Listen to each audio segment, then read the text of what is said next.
عبر عدد من لاعبي المنتخب الوطني مشاهدين للشباب عن استعدادهم للمنافسة بقوة خلال بطولة كأس الخليج القادمة، مؤكدين أن المنتخب قادر على تقديم أداء مشرف، طالبين الجماهير اليمنية بمؤازرتهم ودعمهم في هذه المهمة الوطنية.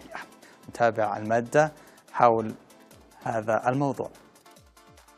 بسم الله الرحمن الرحيم. استعدادات جيدة في فترتين صباحية ومسائية وبقيادة المدرب محمد النفيعي.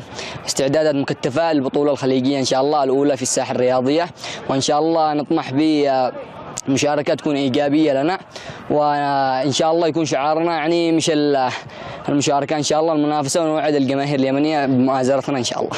الحمد لله رب العالمين. وصلنا إلى إعداد جيد والحمد لله.